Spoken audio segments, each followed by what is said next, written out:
everyone, myself Dr. Sudipto Khara.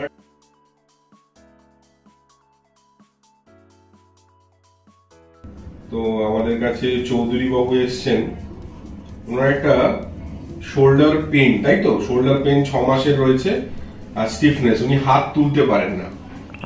কিন্তু অনেকটা উঠছে। আপনি বোধহয় এক্সারসাইজ কিছু করেন নাকি? করি। উনি এক্সারসাইজ করতেন বা করেনও এখনো, হাত অনেকটা উঠছে তবে স্টিফ আছে। রাতে ঘুমটো মশালা ব্যথার জন্য একবার ক্রিকেট বল খেলতে গিয়ে ছুঁড়তে গিয়ে হাতে ওনার লেগেছিল। উনি হাতটা এরকম তুলুন তো উপর দিকে, লাগছে? আচ্ছা, উনি নন ডায়াবেটিস ওনার নেই, যেটা পেশেন্ট বলছে। এই জায়গাগুলো পেন আছে, তাই না? হ্যাঁ, কোমরেও পেন আছে। ওটা দেখছি, এটা আগে শেষ করি। অ্যাসিমেট্রিক্যাল শোল্ডার প্যাটার্ন কিন্তু ওনার ডেভেলপ হয়েছে। অলরেডি একটা রাউন্ডেড শোল্ডার আছে, সেটা উনি as a by profession teacher পড়ান, সেটা তো আছেই। কিন্তু আমরা যদি খুব ভালো করে দেখি, রাইট সাইডে কিন্তু একটা অ্যাসিমেট্রি প্যাটার্ন ডেভেলপ করেছে কম্পেয়ার টু লেফট সাইড। আচ্ছা, ওনার কোমরেও ব্যথা আছে, সেটাও একটু দেখে নেবো। পাটা ক্লোজ করুন যদিও। হ্যাঁ, আচ্ছা, সামনের দিকে ঝুঁকুন, পুরো ঝুঁকুন যতটা পারছেন। হ্যাঁ, ঝুঁকুন। আচ্ছা, সোজা হন। আপনার ডান দিকটা ব্যথা তো? হ্যাঁ,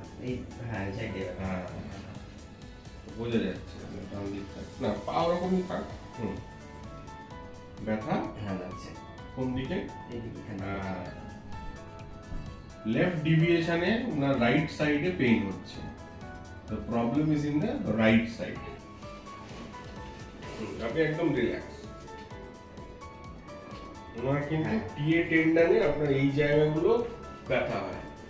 আপনার টিএ টেন্ডন এবং গ্যাস্ট্রোকনোমিয়াস সোলিয়াস, যেটা আমরা কাফ মাসল বলি, আপনার কিন্তু টাইট আছে। ডান পাটা বেশি টাইট বাঁ পাটার থেকে। কোমরে লাগছে? হ্যাঁ, লাগছে হালকা, মানে রিব কেটে টান। আচ্ছা, কোমরে দেখুন। কোমরে অতটা লাগে। এইখানে টান ধরছে, হ্যামস্ট্রিং আপনার টাইট।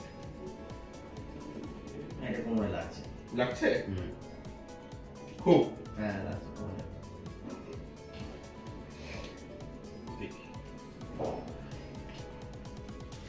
ডান দিকে কোমরে লাগছে? না, কতটা লাগে? আচ্ছা, এটা ভাঁজ করুন। এটা লাগছে? হ্যাঁ, এটা লাগছে। এটা লাগছে? হ্যাঁ, এখানে লাগছে। এটা লাগে না, পায়ের একবার হাঁটুতে পড়েছিলাম অনেক আগে। না, কোমরের বলছি। না, কোমরে পড়ে। কোমরটা একটু এক্সরে করে দেখা দরকার। কোমরে একটু ডিসফাংশন আছে, হ্যাঁ, সেটা আমি ট্রিটমেন্ট করব, কিন্তু একটা এক্সরে করে নেবেন, তাতে বুঝতে পারবেন যে আপনার সমস্যা কি হচ্ছে, সেটা বোঝা দরকার। আর শোল্ডারে আপনার টেন্ডিনাইটিস আছে, ফ্রোজেন শোল্ডার এটা নয়, টেন্ডনে ইনজুরি আছে।